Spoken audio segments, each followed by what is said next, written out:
ఇస్రో 100వ ప్రయోగం విజయవంతమైంది. 2025ను సక్సెస్తో ప్రారంభించింది ఇస్రో.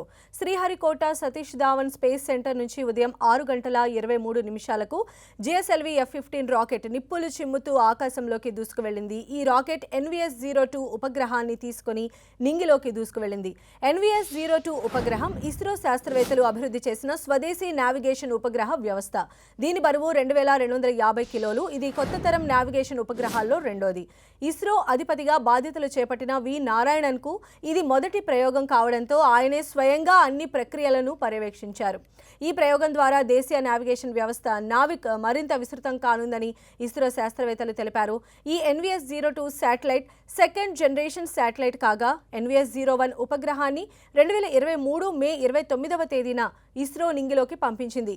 ఈ NVS-02 శాటిలైట్ NVS సిరీస్లో రెండోది. L1, L5, S బ్యాండ్లలో నావిగేషన్ పేలోడ్లను, అలాగే ఫస్ట్ జనరేషన్ ఉపగ్రహం NVS-1లో ఉన్నట్లుగానే C బ్యాండ్స్లో రేజింగ్ పేలోడ్స్ ఉండనున్నాయి. నావిక్ అనేది భారతదేశ స్వతంత్ర ప్రాంతీయ నావిగేషన్ ఉపగ్రహ వ్యవస్థ.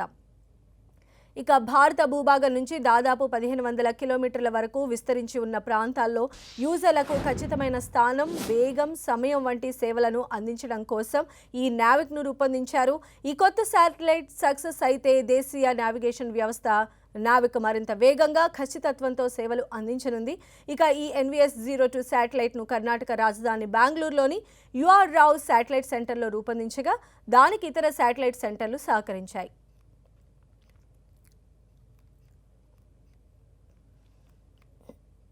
यहाँ पर सफलतापूर्वक NVS-2 उपग्रह को अंतरिक्ष में NVS-02 मिशन accomplished.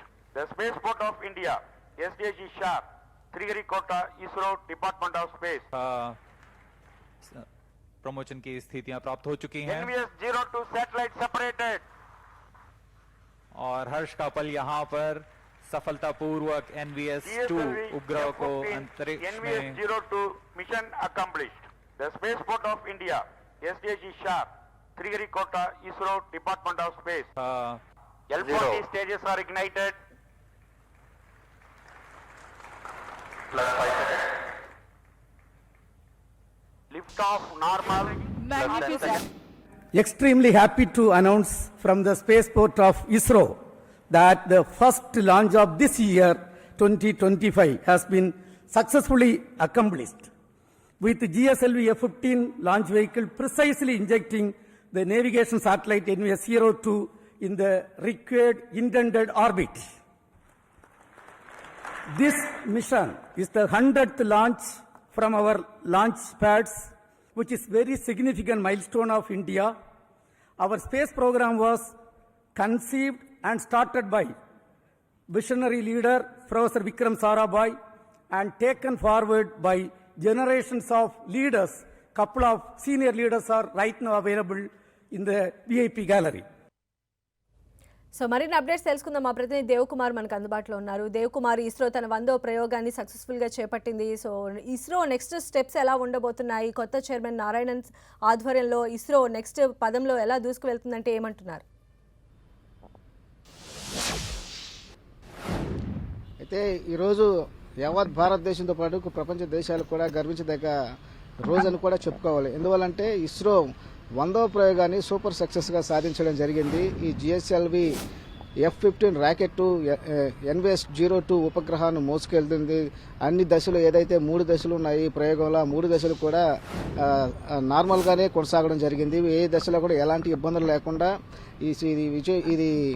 ఈ రాకెట్ ప్రయోగం విజయం సాధించి, అదేవిధంగా ఈ NVS-02 ఉపగ్రహాన్ని జియో సింక్రోనస్ ఆర్బిటర్లో కక్షలోకి ప్రవేశపెట్టడం జరిగింది. అయితే ఈ విజయం సాధించడంతో అటు ఇస్రో చైర్మన్ నారాయణ ఉన్నారు, అతను ఎక్కడలేని సంతోషాన్ని వ్యక్తం చేసిన పరిస్థితి. ఎందుకంటే అతను ఇటీవలే ఆయన ఇస్రో చైర్మన్గా బాధ్యత స్వీకరించారు. ఆయన స్వీకరించిన తర్వాత తొలి ప్రయోగం ఇది. అదేవిధంగా 2025 కొత్త సంవత్సరంలో కూడా తొలి ప్రయోగం. ఈ ప్రయోగంతో ఆయన ఎంతో ఆనందాన్ని వ్యక్తం చేశారు. అదేవిధంగా ఇస్రో ఈ రాకెట్ ప్రయోగంలో విజయవంతం అయ్యేందుకు కృషి చేసిన ఇస్రో శాస్త్రవేత్తలను అదేవిధంగా అందరినీ కూడా ఆయన అభినందించడం కూడా జరిగింది.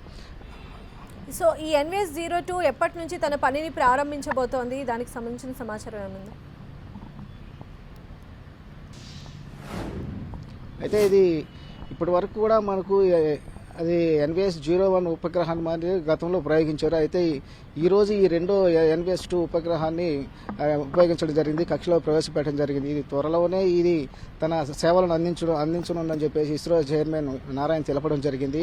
అదేవిధంగా ఈ సేవలన్నీ కూడా 10 ఏళ్ల పాటు ఇది సేవలు అందించడం జరుగుతుందని చెప్పారు.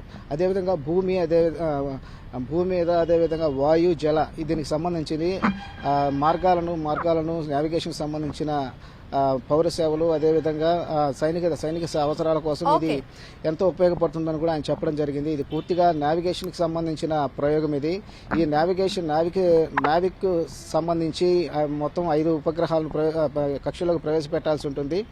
అయితే ఇప్పటి వరకు కూడా 2 ఉపగ్రహాలను కక్షలో ప్రవేశపెట్టారు. మరో 3 ఉపగ్రహాలను త్వరలో ప్రవేశపెడతామని కూడా ఇస్రో చైర్మన్ నారాయణ చెప్పడం జరిగింది. సంధ్య. రైట్ దేవ్ కుమార్.